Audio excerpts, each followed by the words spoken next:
नमस्कार, आप देख रहे हैं परफेक्ट मिशन लाइव। और आज मैं उत्तर प्रदेश के मिर्ज़ापुर जनपद के सदर तहसील महदेवा गांव में आया हुआ हूं और हम आपको दिखाना चाहते हैं कि महदेवा गांव क्यों पड़ा इस गांव का नाम।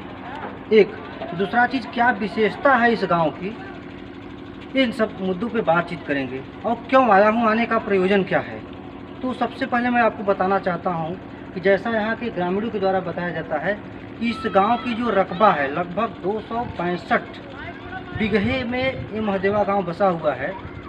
महदेवा गांव आपके मिर्ज़ापुर जनपद के सिटी विकास खंड के लेड़ू राजस्व गांव में महदेवा एक अलग स्वतंत्र गांव है और जिसकी टोटल क्षेत्रफल 265 बीघा है। बताया यह भी जाता है कि राजा विजयपुर की ये पूरी प्रॉपर्टी थी। और कैसे कैसे हुआ इसके बारे में पहले मैं स्थानीय लोगों से बातचीत करते हैं, फिर अब आगे चलकर चलते हैं। जी अपना आप पंडित जी थोड़ा संक्षिप्त परिचय देते हुए आपका शुभ नाम। चंद्रबली दुबे, श्री चंद्रबली दुबे, परवा राजगढ़, जिला मिर्ज़ापुर। अच्छा, ये आपके गांव में ही मंदिर पड़ता है? हाँ, कि आपका पड़ोसी गांव है? पड़ोसी गाँव, अलग से गाँव। क्या आपको जानकारी है अब इसके बारे में जो पता भाई हमारे जीवन काल में जो बताया गया है वो जानकारी है कि विजयपुर के राजा बनवाए हैं जी। अब इस मंदिर के एवज में 265 बीघा छोड़े थे जो पूजा पाठ करे, मतलब इनकी सेवा करेगा वो 265 बीघा जी जी देख रेख अपना मतलब जीवन पालन करेगा जी। अब जो सेवा किया उसके बाद थोड़ा थोड़ा लोग बेचते गए, समय के अनुसार यही इसकी इतिहास है। अच्छा, आज के समय में भी क्या कुछ मंदिर के विषय में कुछ जमीन बची होगी? 15-16 बिस्सा मात्र 15-16 बिस्सा है जो कि शंकर जी के मंदिर के नाम से। किसका किसका मूर्ति है इस मंदिर में? इस मंदिर में तो मूर्ति था भाई शंकर जी मुख्य हैं, महादेव जी के नाम से मंदिर है। उसके बाद ब्रह्मा विष्णु गंगा जी, मतलब 5 तत्व की इसमें मूर्ति थी। हाँ, बजरंग बली। जी जी जी। अच्छा, क्या लगता है कि कितना पुराना मंदिर होगा? अभी आप समझ लीजिए कि 150 बरिस के पहले की बात है, और हर कत बात नहीं है। 150 बरस पूर्व की है मंदिर। आइए थोड़ा सा हम लोग अंदर चल करके देखते हैं कि अंदर मूर्तियों की क्या स्थितियाँ हैं। जी, ये नंदी भगवान नंदी महाराज और लिंगेश्वर शंकर जी का लिंग है जो कि मैं आपको दिखाना चाहता हूँ। किसी शरारत तत्वों के द्वारा या जो भी हो अकस्मात अपने आप ये फूट चुका है। जो इनका ये अर्घा है, अर्घा भी टूट चुका है। और ये है शंकर जी की मूर्ति, पार्वती माता पार्वती की है और गणेश जी की है। ये भी मूर्ति जो है इसका खंडन हो चुका है, खंडित हो चुकी है। और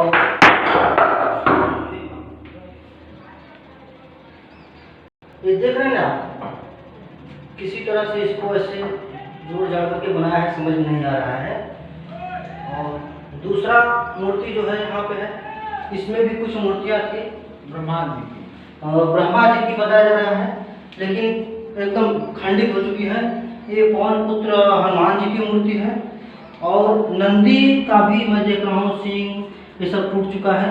और गणेश जी की मूर्ति है, यहाँ पे अलग से संगमरमर की गणेश जी की मूर्ति है जो कि ये भी खंडित ही हो चुकी है।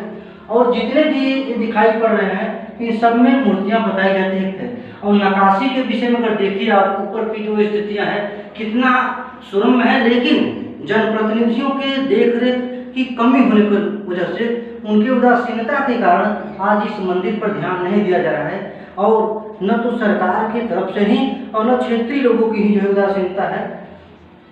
आइए अब थोड़ा सा हम बाहर की तरफ चल करके देखते हैं। बाहरी हिस्सा मंदिर का क्या है, दरवाजे देख रहे हैं आप, दरवाजा भी इसका टूट चुका है। आइए बाहर चल करके नीचे देखते हैं बाहर से क्या स्थिति है मंदिर की।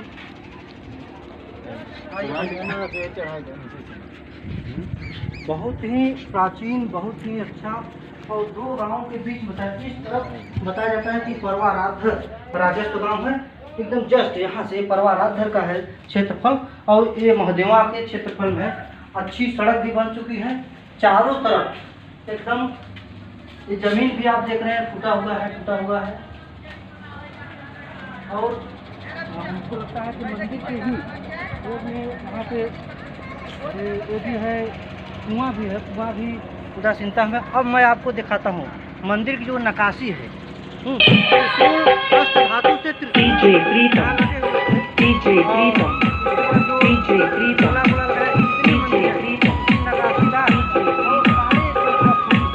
ये टोटल जमीन है मंदिर के पूर्वी क्षेत्र में। लगभग मैं समझता हूँ कि 100 फीट के आसपास इधर उत्तर साइड में भी है, सड़क है। लेकिन उदासीनता है कि न तो जनप्रतिनिधि ध्यान दे रहे हैं और न तो इलाकाई लोगों के द्वारा कोई ध्यान दे रहा है। यदि इस पर ध्यान दिया जाए तो निश्चित तौर से पर्यटक के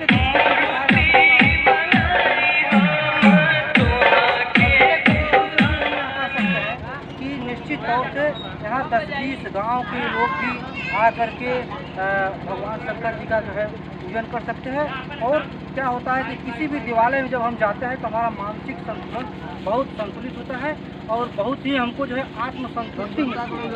यह भी बताया जाता है कि किसी ज़माने में जो कोट है, कोट से ऐसा सुनने में आता है कि ऐसा सुरंग था, ऐसा रास्ता लोग यहाँ से जो है राजा विजयपुर की जो महारानी थी तो गंगा स्नान करने के लिए भी जाती थी। यह भी बताया गया है कि कैसे इस ज़मीन की प्राप्ति हुई। किसी परिवार के द्वारा, जो परवाना धर्म है, किसी परिवार के द्वारा जो डोली थी महारानी जी का तो उसको उठा लिया गया। तो वो ब्राह्मण थे और जो उनके वो आ रहे थे जो है स्नान करने के लिए गंगा जी अपने विजयपुर से या कहीं से जो है, तो जब उनके कहार थक गए तो उन लोगों ने डोली रख दिया और चले गए पेशाब करने के लिए। इसके बाद वो लोग थे वो ब्राह्मण थे लेकिन शरीर से काले थे, श्याम कलर में थे। इस वजह से उनके कहारों ने कहा कि डोली ज़बरदस्ती से उठवा लिए और वो लोग जनेऊ अपना जो है फेटा में लगाए हुए थे। ऐसी बात सुनने में मिल रहा है। वो ब्राह्मण परिवार से थे और जब मंदिर माने गंगा जी के पास पहुँचे तो उन लोगों ने जनेऊ निकाल करके जब खूंटी पे जो है अपना कान पे लगा कर करने तब वो महारानी को बड़ा पश्चाताप हुआ और उन्होंने इस ज़मीन को उन लोगों को दिया दान में। लेकिन उन लोगों ने कहा कि हमको ज़मीन नहीं चाहिए। फिर महारानी के जो पुजारी थे, पंडित थे, वो बनारस के बताए जाते हैं कि कोई मराठा करके थे। उन्होंने पूरा 264 बीघे ज़मीन इसको लिया इसकी देख रेख करने के लिए और इस शिवालय का निर्माण कराया। और इस शिवालय के निर्माण होने पे क्षेत्र के कई, इधर परवाराधर, आगे लेडू है, इधर आपका गुरसंडी, सुजिया, तमाम लोग यहाँ पे पूजा पाठ करने के लिए आते हैं। आज भी हम समझते हैं कि कभी कभी ज़रूर आते होंगे। अब पता नहीं जिसने निर्माण कराया था जो मराठा जी थे और अब उनके परिवार से या उनके ख़ानदान से कोई है कि नहीं है। लेकिन भारत सरकार को, उत्तर प्रदेश सरकार को या मिर्ज़ापुर लोकल स्थानीय सरकार को इस पे ज़रूर ध्यान देना चाहिए। या जो हमारे क्षेत्रीय विधायक हैं, मैं बताना चाहता हूँ कि मझवा विधानसभा के अंतर्गत ये गाँव पड़ता है महदेवा गाँव मझवा विधानसभा के अंतर्गत पड़ता है। न तो यहाँ के विधायक कभी ध्यान दे, न तो यहाँ के सांसद, लोकप्रिय सांसद उनके द्वारा कभी ध्यान दिया गया और न तो जो भी यहाँ के ग्राम प्रधान हुए या पास पड़ोस के ग्राम प्रधान हुए उन लोगों का भी ध्यान आकर्षण में नहीं आया, जिसकी वजह से उपेक्षा का, जनप्रतिनिधियों की उपेक्षा का शिकार है। तो सरकार को निश्चित तौर से देखना चाहिए। और मैं ये कह सकता हूँ कि वर्तमान समय में उत्तर प्रदेश सरकार या भारत सरकार तमाम देवालयों पर ध्यान दे रहा है। इसके जस्ट सामने एक गांव पड़ता है गड़ौली करके, जो कि कल यहाँ के उत्तर प्रदेश के डिप्टी सीएम श्री केशव प्रसाद मौर्य जी के द्वारा आया हुआ था। तो उन्होंने एक बातें रखा कि गौरी शंकर और गंगा, माने गौ माता और गौरी शंकर, भगवान शंकर जी और पार्वती और गंगा, इन तीनों की सुरक्षा, इन तीनों के ही प्रताप से आज हम लोग इस धरातल पे रह रहे हैं। और ये समाज, ये मानव और ये पूरी सृष्टि की रचना हुई है, इनकी रक्षा होनी चाहिए।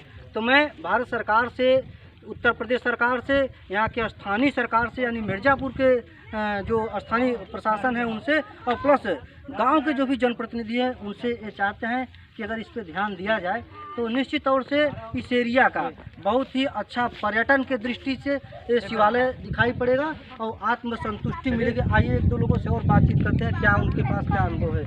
आप कुछ अपना विचार बताएं, कब से आप इस मंदिर को देख रहे हैं कि टूटा फूटा हुआ है?